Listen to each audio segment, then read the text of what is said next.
welcome back to Super Tuesday Recap. This is your host, Chris, and Deepom here. And we are here to talk Season 4, Episode 7 of The Flash, Therefore I Am.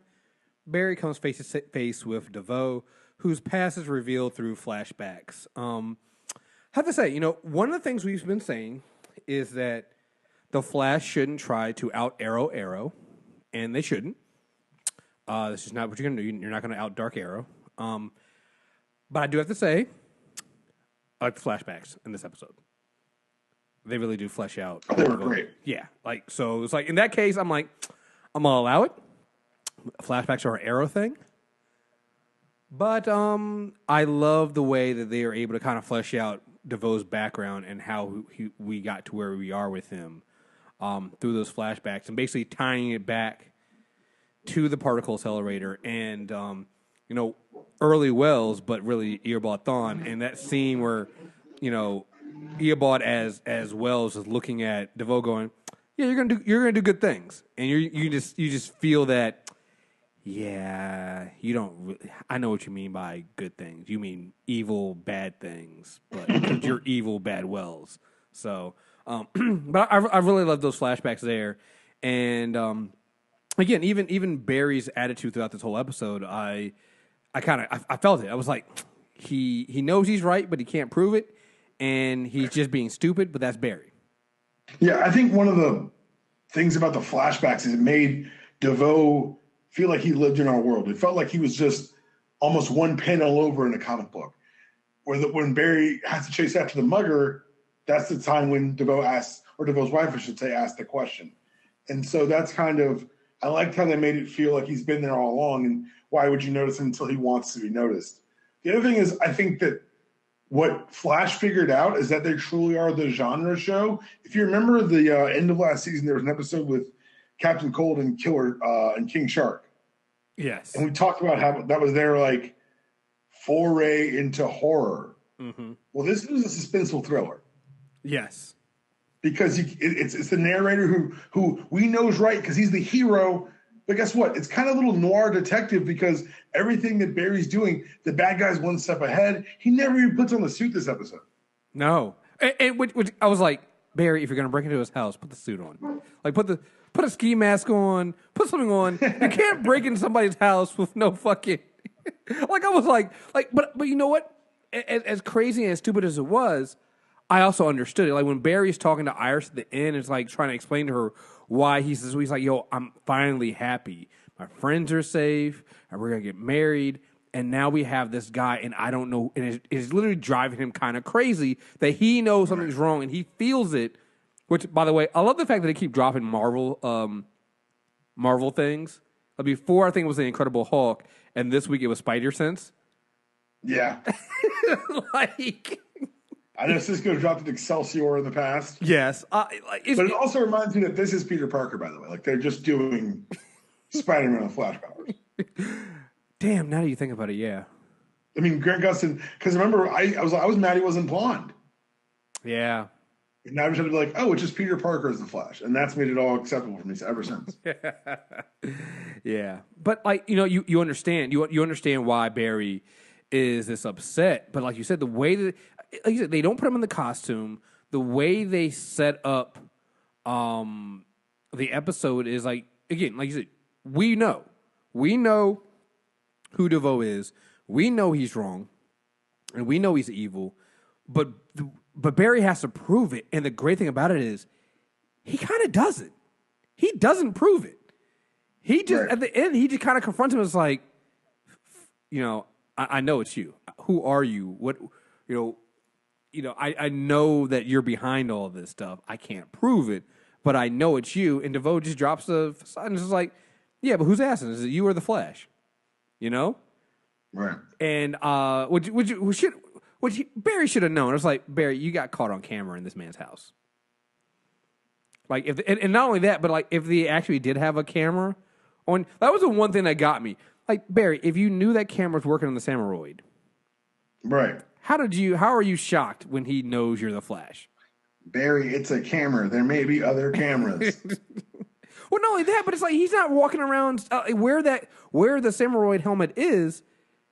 The Flash suit is right there. Like, come on, Barry. Like, of course he knows it's you. You guys talk in front of that thing all the time. Of course, not operational security right there, guys. I mean, it wasn't very smart to begin with. So there's that. But, no, I think it's great. I love the fact that the rest of the team didn't believe him. Yeah. You know? It's just that fit. That made sense. I love the fact that at one point, I think they bring up the wheelchair. And I was hoping for this. They bring the wheelchair. Yeah, we joked about that. Right. And Wells is just like, that wasn't me. That wasn't me. Like, Wells was low-key the MVP. There's a moment when Barry says that their biggest intelligence beyond anything they've ever encountered, and Harry's like, come on, Ellie. Right. He's like, sir, if you would. Right. Let's calm it down a little bit. Let's not get ahead of ourselves. But he knew about DeVoe knew about the Council of Wells. Oh no, I'm not saying Harry was right. I'm just saying Harry was offended. Right. As he should be. But like I said, I think for the most part, this episode really focuses. I think the heavy lifting is definitely done by with going with DeVoe and finding out what happened with him, and immediately the first thing, we usually make these jokes on Agent of S.H.I.E.L.D. reviews, but they kind of went with the not Professor X here. Yeah, because he had the chair, he has mind powers, and his chair is better than anything we've seen in. Like, we have to admit that his chair is better than anything we've seen in the X-Men movies. Like, he has Professor X. Oh, the movies, yeah, but the comics, no. The movies, yes. Yeah. But you're right. No, you're right. It's a little Professor X light, but we're gonna see how much, because it's not telepathy. No, it's not. But that's the great thing. That's fun. Yeah. Yeah. And that's the fun thing about the Thinker, and then that's going to be. I think it's very interesting to have Barry, and it's kind of the dilemma he faced this episode. It's a bad guy you can't put your finger like that's the bad guy. It's a bad guy you can't hit. Because let's say Barry and the Flash do get the evidence. Do you go knock out the professor in the wheelchair? How do you? How does it look? Like, he's unarrestable. And you have all the evidence in the world, they'd be like, come on, man. And he knows you're the Flash. Oh, he been known. Yeah, he knows all the information. He knows everything about you. He probably knows you only got no locks at Star Labs. Of course. I mean, everybody knows that. Everybody knows there's no locks on Star Labs. It's like, come on, there's no security there. Between that and the Arrow Cave, there's no security in any of these things. Everybody knows. But no, I think that it, and this is something we said last season. It's something that provides a unique challenge to Barry that honestly he can't just outrun. And I think, and this is going to be the good thing because I think that it's something we can sometimes tend to forget that. Barry's really smart, really smart. And so this is going to be something that requires him to think, to put his best foot forward when it comes to his intellect, and he's still going to come up short in that respect in some kind of way.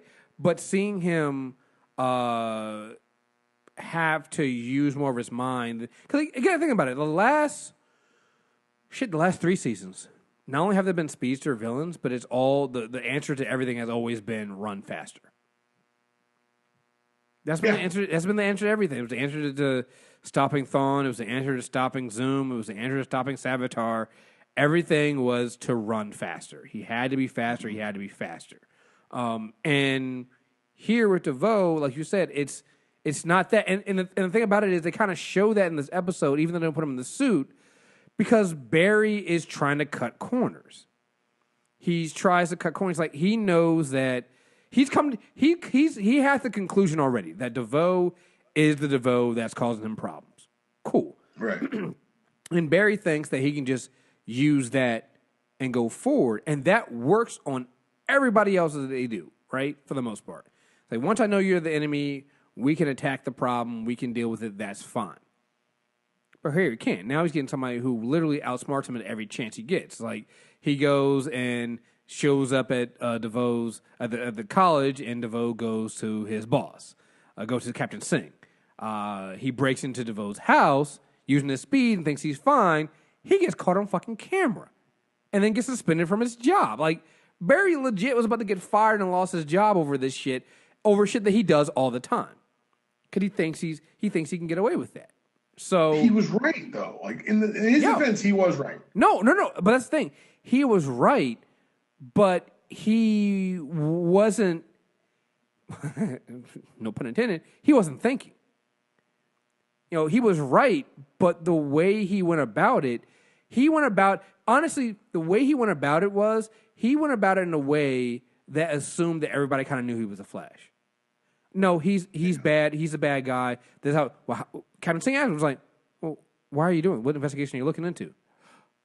Oh, that's right. I can't tell you what investigation I'm looking into because it's not an official investigation. Because the investigation is all through him being the Flash. And so Barry now, and you know what? And the thing about it is, I think this is perfect timing for this show. I like the fact that they're kind of bringing this aspect into it because, again, it's something that we joked about. I don't think we joked about it as much last season, but we definitely did it season 1 and 2 about how, the Team Flash was basically operating the pipeline and they were operating outside the law. I mean, they were locking up metas. They were doing all this stuff and they were kind of, they were circumventing the law. Here, Barry can't do this. So in a way, this season, and we've talked about this before, but this season has kind of been correcting some of the small details from previous seasons. By having DeVoe here, having him and his powers be his intellect and him being so smart, we're now seeing that the corners that Team Flash was cutting in the previous episodes won't work. You can't do that. You can't just go and have everybody pretend that, oh well, yeah, because I know. Oh, well, I know he's bad. Like, just trust me. Like, no, Barry, this is a guy in a wheelchair. So well respected, has no criminal record. It's a guy in a wheelchair. What do you mean? As far as you know, his DNA doesn't show him being a meta. Right. You have no proof. You have no reasonable you have no proof. You have no reasonable expectation to go in there. You're doing all this stuff. Like he literally broke into a man's house. Motherfucker, you should get arrested. Like I think Singh even said that to him. Was like, I should be arresting you. Like Barry got upset that Singh said he was suspended. And Singh's like, I could have you arrested. You broke into a man's house. All right. The fuck? So, no, I love the challenge that this is going to provide for Team Flash. I think it's something that the show has desperately needed after 3 seasons of speeches. And here's the thing. I love having speecher villains. I do. I think it'd be great for the Flash. But at the same time, I think the Flash gets really interesting when you start bringing in people that aren't speedsters because then you have, you have all these questions to answer. And it's not just a track meet at the end. Exactly. So, and here's the crazy thing about it. We still don't know what DeVoe is after. And that's the scariest part of it all. Right. So it makes you feel like we got a lot about the villain, but we really didn't. Right. Basically what happened in this episode, we got, and again, this is part of the thing that until the end, Barry really didn't get it either. when DeVoe DeVoe gave him a layup and kind of told him what happened. Like, I was born the same day you were born, But we didn't get anything else out of that. Like, we have a name. We know his powers. We know how he got his powers. Why is he doing any of this? We do know that he's dying, and that the chair is slowing his death. But it's not the answer. So what is he after? Is it something? Now it could be something we're talking about. It's not going to be a foot race at the end, but maybe something at the end that involves Barry's speed in order to help him slow his. I mean, because that makes sense, right? Using Barry's speed to somehow increase his regenerative power or something like that. But then why is he touring with Barry? Why doesn't he just take him now? Like, it seems like be the point. And it's simple almost for the thinker. Right. And like you said, that's what's so scary about this right now is, like, I don't know what he wants. Because even at the end, his wife is like, you're gonna let them get married. Because that's the crazy thing, right? It's like, you're gonna let them get married, knowing that he could stop it at any point and he could disrupt this. And he's just like, yeah, okay, yeah. It's part of his game. It's part of his plan. He's thought all this stuff through, and I'm really interested and really intrigued by what it could be. Because we don't know. Me too. We don't know. They don't give us any real hints as to what it could be. And I think that is something that I again, when you think about it, it's something that is different from all the other villains we've had. Because the last three, and this is why I hope it's not just that they needed speed. Because what they've done they've done the last 3 episodes, the last 2 seasons. Thawne needed his speed. Zoom needed his speed. I think it wasn't that Savitar needed his speed, but at the same time, it was he still had to get. It was all weird. So yeah, I'm really interested in seeing like how this plays out and why, and I think it makes the show interesting. So yeah, you got anything else you want to say over this? Welcome back, Wally. Thank you. I was about to mention that. Fighting a giant starfish, were we? Dude. Let's have a conversation. Just saying. Because if that's the Titans pilot. Dude. That's what I'm saying. All they got to do is move him to the Teen Titans and it works.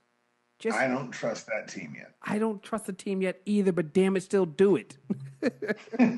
Sometimes you got to shoot. Sometimes you got to shoot your shot, man. You know what? I trust them more than I trusted if it was the fucking movie universe. We're not talking about that right now. I'm just saying, if I had a choice between who to take the shot and who not to, I'll let them take the shot. But yeah, I heard that giant starfish. I'm like, really, Wally? We're just gonna drop that hint. We're gonna drop that in there and not. Okay, we're gonna do it. Okay. All right. I will say I am glad that he showed up because I wasn't seeing him in the promos for Crisis on Earth X. And again, maybe something happened, he goes away or something like that. But I was like, if you guys don't address why Wally is not back for his sister's wedding, I'm gonna lose it.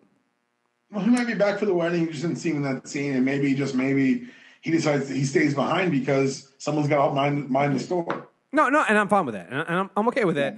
I was just hoping that they had some excuse because I was like, you can't do Wally like that. You can't have him not be at the wedding, guys. It just don't be those guys. Don't be those. Don't do that. So, we didn't get Ralph this episode, which we didn't need him. Yeah. I mean, yeah. When you think about it, I mean, like it's funny. Like this episode really just focused on the villain. I don't think. Maybe not since season 1 that we've gotten an episode like this. I really enjoyed it. It was such a nice change of pace. It just, what it did? It felt new. Yeah, and considering when it comes out, too, because it's coming out the week of Thanksgiving, which is, they typically, I believe, they don't usually have shows coming out that week. Like, Arrow's actually putting their show out actually on Thanksgiving, which I just think that's okay. But I found it interesting because I'm like, okay, so, but you're going to give us the villain backstory, and so it's not, you didn't need to do, you're not doing a lot with the other characters, but you are still giving us a much-needed episode and a lot of, it's not filler because you actually need this. We need to know what was going on with DeVoe. We need to know how this is happening. This was essentially the Zoom dragging of this season. There's always a scene where the bad guy establishes his dominance over Barry. Yeah.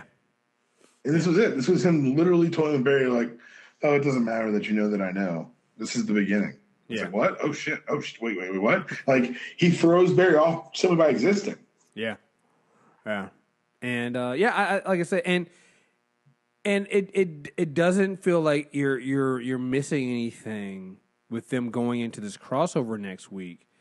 Because, like, the kind of enters, like, DeVoe's like, oh, no, we're going to let them get married. We're going to let them have a little fun. And then we'll get back to doing what I got to do. We'll let them get married and go on. So it's like it still feels like it fits in with everything else. So no, I fucks with that. So anything else you got for this one, man?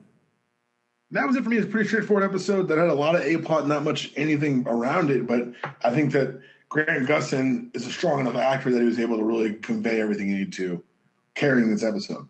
Oh, absolutely, absolutely, and like I said, everybody else playing the hey Barry, we know we're your friends and we like you, but you're kind of we trust you, but you're kind of he's a guy in a wheelchair. Barry being a dick. Yeah, you're right. But I love the fact that Barry didn't give up. The look on Joe's face at the end when Barry's like, I went to see DeVoe, and they're like, Barry, come on. It's like, no, he's not going to go to play. What do you mean they're gonna? You're gonna get arrested. You're gonna. He knows I'm the Flash. Oh, so you were right. Okay. Like, and I love how that. Like, if anything, that was the one thing that was like, and I appreciate it. I mean, even though it did kind of feel kind of weird that they were all just like, oh, so you were right. Like, just not. They didn't ask any other questions. That's why Barry's a hero. Right. I was like, excuse me, louder? What? One more time for people in the back? I was what? Oh, man. Yeah, I'm an insufferable prick. That's why I can never get superpowers.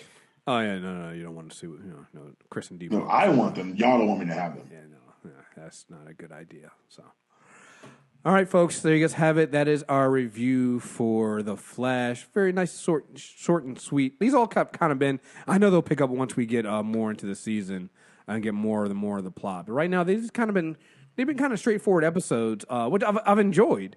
But I can't wait. And I still am kind of holding out hope that we get more rogues. I like this dynamic. I like how we're dealing with the villains this season with this show.